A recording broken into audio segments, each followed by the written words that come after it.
जय हिंद ऑफिसर्स, क्या हाल है सबके। बिल्कुल मजे में होगे, एकदम चकाचक रापचिक। तैयारी तो मक्खन हो ही रखी है तुम्हारी भैया, तैयारी तो मक्खन हो रखी है। एक समस्या आ रही है। समस्या ये है कि मॉक लगाने का तो टाइम आ गया, जैसा आपने बोला था बिल्कुल आ गया। समझ नहीं आ रहा है अप्रोच क्या होनी चाहिए मॉक लगाने की। इसमें मैं बहुत पहले भी एक वीडियो बना चुका हूं, उस वीडियो से बहुत बच्चों का हेल्प हुआ था, बट अब तुम वो वीडियो कहां खोजोगे। इससे वापस एक वीडियो रिकॉर्ड कर रहा हूं मैं, ध्यान से देखना और एक बार फॉलो करना जरा इस स्ट्रेटजी को अपने अगले मॉक में। जो भी तुम मॉक लगाओगे, अगर तुम्हें फायदा ना हो तो बोलना, अगर फायदा हो तो वापस इस वीडियो के कमेंट बॉक्स में आना और आकर के लिख के जाना कि हाँ भैया हेल्प हुई है। देखो, मॉक लगाने में तो पहले तो ये मत सोचो कि तुम मॉक लगा रहे हो। कंसीडर दैट कि तुम एग्जाम सेंटर में बैठे हुए, जब तक मॉक को मॉक समझ के दोगे तुम गलतियां करते रहोगे। समझे ये बात। कंसीडर करो कि तुम मेन एग्जाम सेंटर में ही बैठे हो, एनडीए का पेपर दे रहे हो। अब एनडीए का पेपर जब दोगे तो उस समय अलग प्रेशर फील होता है। Try to feel that same pressure at your home. घर पे अगर बैठ के दे रहे हो तो अपने कोचिंग में बैठ के दे रहे हो तो कोचिंग में। अब अगर मैथ्स की बात करें, अगर मैथ्स की बात करें तो भाई 120 क्वेश्चन आने हैं। दो तरीके होते हैं बच्चों के, कोई ऊपर से नीचे जाता है 1 से 120 जाएगा, कोई नीचे से ऊपर जाता है 120 से 1 जाएगा। ठीक है, मैं एक तरीका बता रहा हूं जो मैं फॉलो करता था अपने एनडीए के टाइम में। मैं क्या करता था कि मैं जाता था सबसे पहले 1 to 40, 1 से 40 के सवाल जाता था। फिर उसके बाद नीचे से जाता था 120 टू 80, 81 और बाकी लास्ट में 41, 80 आ जाओ या फिर सीधे ऊपर तक चले जाओ, कोई फर्क नहीं पड़ता। होता क्या है ना कि पेपर बनाने वक्त कुछ इस ढंग से पेपर बनाया जाता है कि स्टार्टिंग में कुछ इजी सवाल दे देंगे, लास्ट में कुछ इजी सवाल देंगे, बीच में थोड़े टफ वाले या लेंदी वाले सवाल देंगे। अब बच्चा करता क्या है, ऊपर से सॉल्व करता हुआ आता है, ऐसे सॉल्व करता हुआ कुछ हुआ कुछ नहीं हुआ, कुछ हुआ कुछ नहीं हुआ। जैसे ही बीच वाले सेक्शन में आएगा तो यहां पर उसे मिलेंगे लेंदी क्वेश्चन। अब लेंदी क्वेश्चन के चक्करों में वो जाएगा फंस। सवाल होंगे बट बहुत टाइम ले लेके सवाल होंगे, एक एक पेज के सॉल्यूशन बन रहे हैं। अब होगा क्या, उतने में टाइम खत्म और नीचे के जो इजी सवाल रहते हैं वहां तक पहुंच ही नहीं पाता। सेम विथ जब नीचे से जाओगे तब भी इजी वाले कर लोगे, बीच में जाकर लेंदी क्वेश्चन फंस जाओगे, ऊपर वाले इजी देख ही नहीं पाओगे। तो इस ढंग से एक तो पहला तरीका ये हो गया। दूसरा दूसरा no risk, no risk in first go.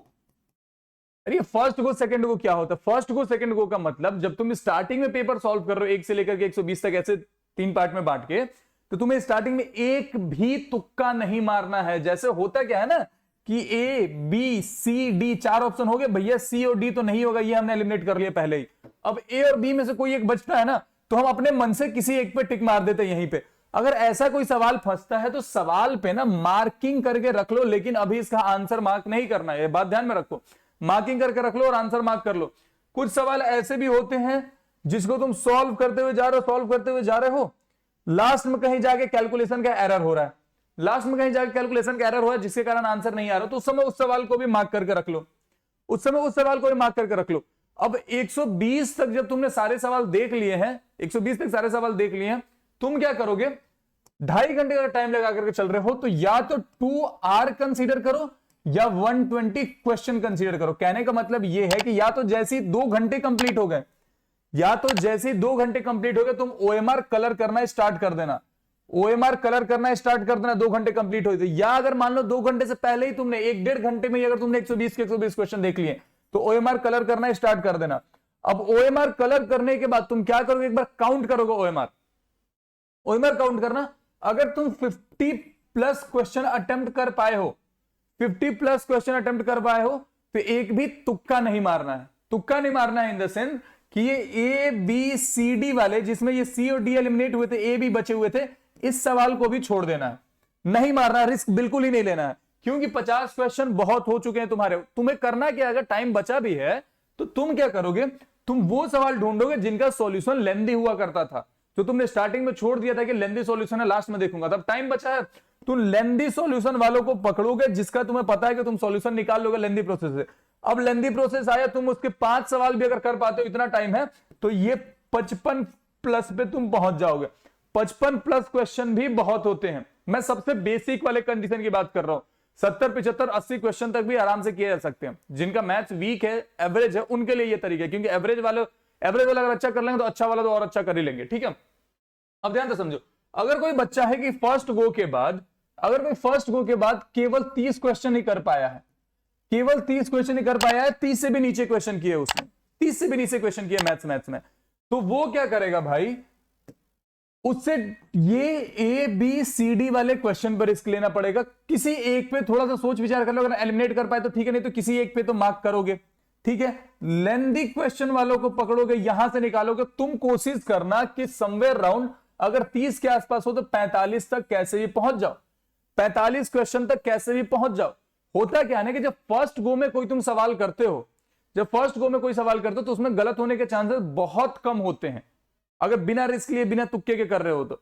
Second गो में थोड़ा सा गलत होने का चांस बढ़ता है, अगर थर्ड फोर्थ गो तक जा रहे हो तो मोस्टली तुक्का ही मारोगे, ठीक है। तो फोर्थ गो थर्ड गो तक जाना ही नहीं है, फर्स्ट या सेकंड गो के बाद रुक जाना, जितने हुए।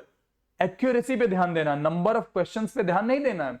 यही गलती होती है, तुम्हारे दिमाग में जो कूड़ा भर दिया गया है ना कि 80 क्वेश्चन अटेम्प्ट करोगे तभी एनडीए क्लियर होगा, not necessary. Number of question भले कम अटेम्प्ट हुए थोड़े, लेकिन एक्यूरेसी अच्छी मेंटेन करके रखो, एक्यूरेसी अच्छी मेंटेन करके रखो। और ये बिल्कुल मत सोचो कि यहां रिस्क ले लेते हैं या यहां थोड़े तुक्के मार देते, मॉक में एनडीए के पेपर में नहीं मारेंगे। एक बात ध्यान में रखो मेरे भाई, अगर तुम मॉक में तुक्के मारोगे, मैं लिख के दे सकता हूं स्टैम्प पेपर पे कि तुम एनडीए के पेपर में भी तुक्का मारोगे, तो यहां तुम उसी हिसाब से चलो, तुक्का बिल्कुल मत मारो।